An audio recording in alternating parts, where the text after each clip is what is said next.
Preparations and excitement as well.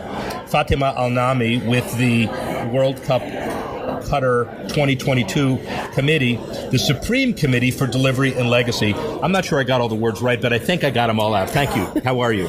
Good. Thank you for hosting me. Absolutely. So tell me first how the preparations are going for the 2022 World Cup in Qatar. The preparation actually is on schedule. We're having 2 stadiums will be launching this year, and 2 stadiums will be completed this year. So all the stadiums will be ready by 2020. And I'm sure everybody is excited about having so many stadiums and so much infrastructure investment in a country that many people don't know about. I guess some part of the benefit of Qatar putting on these games is to show the world what the country is all about as well.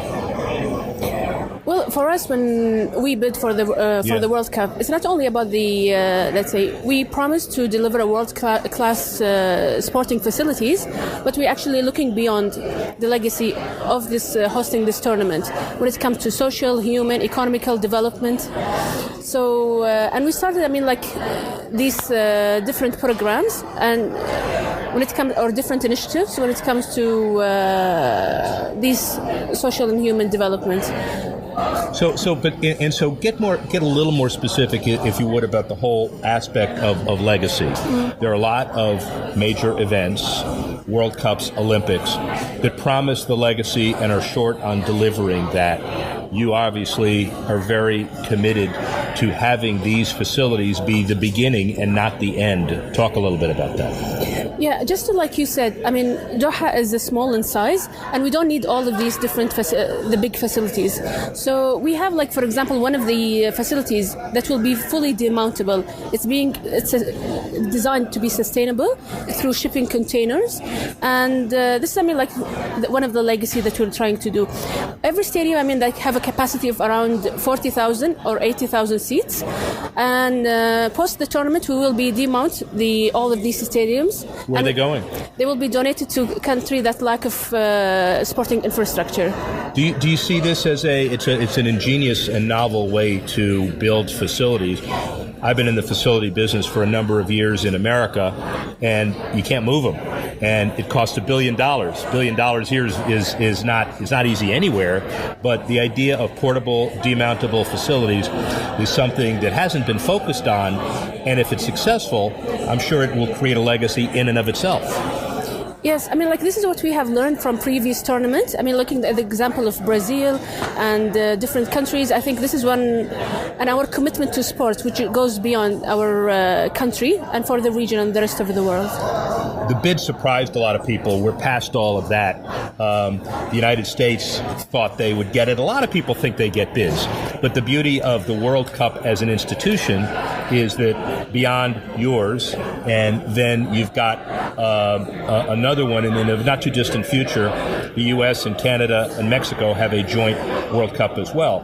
So it's an opportunity to continue the momentum that will then bring the World Cup back to the United States 4 years later. I assume that's an important part of the legacy that you all will have that will then be given to the next country or host countries as they do the World Cup. Yeah, I think what we share in the vision, the same as the vision with the U.S. We're hosting these events with the ultimate vision to bring people together, to bridging countries, and actually just to ensure also there is a legacy left beyond. And one of the legacies that we are hoping actually also to achieve, to bridge the gap, because a lot of people, to change the misconception or perception. A lot of people hear about maybe Qatar in the region, but now with the World Cup, there is more reasons they can know about rather than conflict.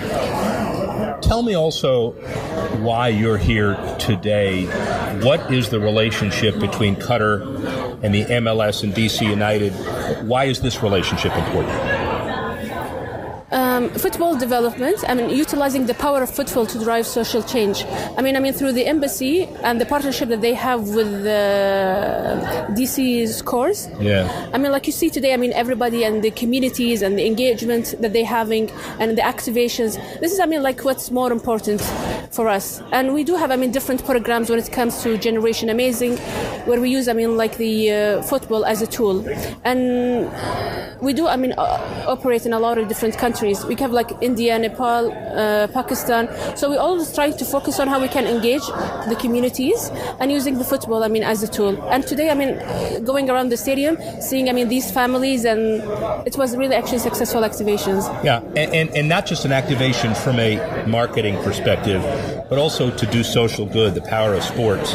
If you have resources and you know that you have the ability to influence the growth and development of football over the next few years, it sounds like it's a wise investment of dollars to do it all over the world if you can possibly find the right recipients for that. Yes, and this is what we trying to look for in this partnership. In every country, like here through US and DC Soccers, we share the same vision and values and how we want to utilize sports. So this is the type of partnerships we're looking for to grow, the grassroots football within the communities. The grassroots football is really important. You'd have done it anyway. Obviously, Nepal and India, good examples. The fact that the World Cup after Qatar follows the U.S. and then Canada and Mexico makes it even easier, I assume, because there is an automatic connection as well. Yes, and this is, I think, we will be seeing more of these collaborations in the future. You having fun? Yes. Yeah. You enjoy it? Yeah. Seeing the communities there and the kids, actually, I like these type of events. It's going to even get better.